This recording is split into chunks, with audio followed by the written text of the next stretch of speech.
Sir मेरा नाम अशोक है और मैं लोहारी मंदिर पे रहता हूँ। लोहारी से मैं वहाँ बीकापुर जा रहा था दावत खाने के लिए। दावत खा कर के मैं वापस आ रहा था। वापस आते ही सामने से एक गाड़ी आ रही थी। गाड़ी का फोक्स के मारे मुझे कुछ दिखा नहीं। मेरे सामने एक गाड़ी चली थी, उसकी पेट्रोल ख़त्म हो गई थी। उस गाड़ी वाले ने थोड़ी सी हल्की सी लहरा दिया था, मेरी गाड़ी उसमें टकरा गई। मेरी गाड़ी टकरा कर गई। ये मेरा बच्चा था, एक मेरा इससे बड़ा एक लड़का था, वो घर पे, ये हॉस्पिटल में, ये पुष्पांजलि हॉस्पिटल में। और मैं इस बच्चे वो गाड़ी में टकरा गई थी मेरी बाइक। तो मेरा बच्चा उस बाइक में लगा था, लग के नहीं उस बच्चे की आँख निकल आई थी और आँख निकल के नहीं है वहाँ से।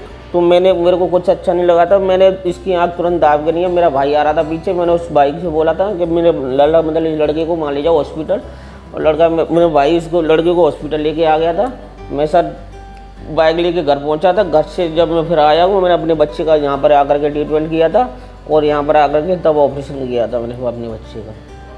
मेरे बच्चे का इलाज पूजा शर्मा जी ने किया, डॉक्टर पूजा शर्मा जी और गौरव गुप्ता जी ने किया था। और एक उनके साथ में एक डॉक्टर और थे, उनका नाम मेरे को पता नहीं है। अब मेरा बच्चा मतलब है थोड़ा फील्ड में सही है और अब बोल भी पा रहा है, आँख भी खोल पा रहा है। उसने मेरा मतलब मेरे बच्चे की ज़िंदगी मेरे पास है, और कुछ नहीं चाहिए, बस मेरा बच्चा चाहिए मुझे। तो मेरे लिए तो मेरे डॉक्टर ही भगवान है। गुड मॉर्निंग एवरीवन, मैं डॉक्टर पूजा हूँ। मैं सीनियर कंसल्टेंट ऑफ्थेल्मोलॉजिस्ट हूँ पुष्पांजलि आई हॉस्पिटल में। इमरजेंसी बेसिस में 3 साल का बच्चा इमरजेंसी बेसिस में आया था, जिसमें उसको लेफ़्ट साइड RTA केस हुआ था, जिसको उसकी बहुत ज़्यादा चोट लगी थी। इसकी वजह से उसकी आँख पूरी बाहर आ गई थी। On emergency basis I saw the patient, there is a CLW below the eyebrow.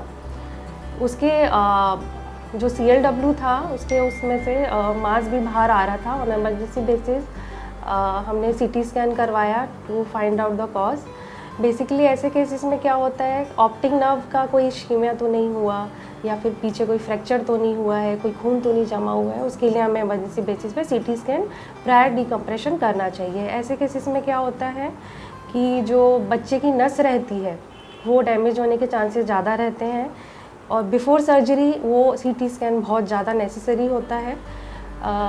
Then we discuss with the OMFS incharge doctor Gaurav Gupta and he decided to decompress the eyeball. Then we took the patient at 2:30 around AM to the OT, and with all the discussion, with all the teamwork, we did the surgery. What we do at the lateral canthus, we took the nick and we released the pressure and decompressed all the compartment and basically took back the eyeball normally. And after the procedure, patient is stable and vision is not commentable in this position because of so much edema and so much ischemia is there.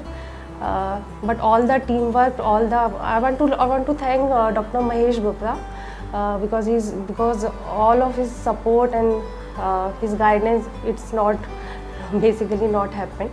So thank you so much for the support. And I want to thank all the Pushpanjali hospital staff for all the support and requirement. Thank you. नमस्कार, मैं doctor गौरव महेश गुप्ता हूँ। मैं पुष्पांजलि hospital में department of cranio maxillofacial surgery का head हूँ। हमारा विभाग चेहरे, जबड़े, इससे संबंधित सभी तरह के सर्जिकल प्रोसीजर्स को डील करता है, जैसे कि चेहरे की चोटें या कैंसर या ट्यूमर या कॉस्मेटिक सर्जरीज, जबड़े की दिक्कतें, उसको हम लोग डील करते हैं। आज मैं आपको बताना चाहूँगा, कल रात को एक बहुत इंटरेस्टिंग केस हमारे इमरजेंसी डिपार्टमेंट में आया।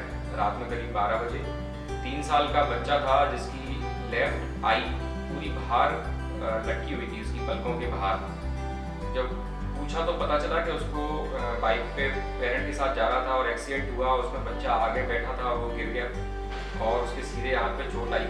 तो उसके अपर आईब्रो पे, यहाँ पे भौहें के पास एक कट था और उसकी पूरी लेफ्ट साइड की आईबॉल बाहर लटकी हुई और उसी पोजीशन में आया। तो सीधे इमरजेंसी में हमारी आई सर्जन डॉक्टर पूजा ने उसको देखा और उसके तुरंत ही CT स्कैन कराया गया, जांचें कराई गई।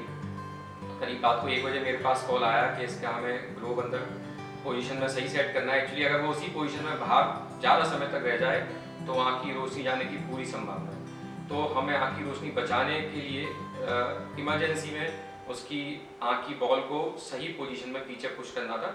सीटी स्कैन में हमने पाया कि उसकी आँख के पीछे एक बहुत बड़ा खून का थक्का जम गया था, जो ब्लीडिंग हुई थी चोट की वजह से, जिसकी वजह से पूरी आँख बाहर पुश हो रही थी। और ये थक्का ज़्यादा समय तक रहने से क्या होता है कि वो आँख की नस को दबा देता है, परमानेंटली डैमेज करता है, इससे कि आँख की विजन चली जाए।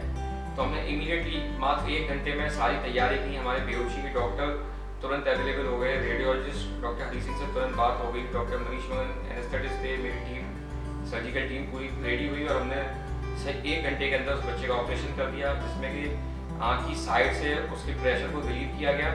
फिर हम आँख की बॉल के पीछे गए और उसके सारे खून के थक्के को रिलीव किया और तुरंत ही उसकी आँख की बॉल अंदर पोजीशन में हमने पुश कर दी, जो कि बिना टेंशन चली गई। जब बच्चा आया था आँख की बॉल को टच करने पर पत्थर की तरह हार्ड हो गई थी, उस तुरंत सॉफ्ट होके अंदर पुश हो गई।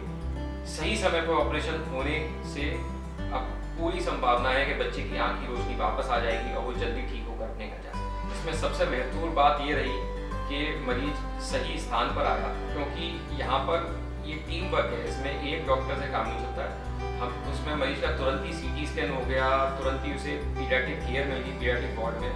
तो मैं अपनी पूरी टीम की काफ़ी सराहना करना चाहूँगा। हमारी ऑप्थेल्मिस्ट डॉक्टर पूजा शर्मा, हमारे पीडियाट्रिक इंचार्ज रात के doctor Pandey, radiologist doctor Hari Singh, anaesthetic doctor Manish मगन, मेरे कलीग डॉक्टर निहार, जिन्होंने सर्जरी पूरा सहयोग किया और हम तुरंत ही सर्जरी कर पाए। मात्र 1 घंटे में, वो भी मध्य रात्रि के बाद सभी लोग अवेलेबल हुए और तुरंत ऑपरेशन कर दिया गया, जो कि इस सर्जरी के सक्सेस के लिए काफ़ी महत्वपूर्ण है।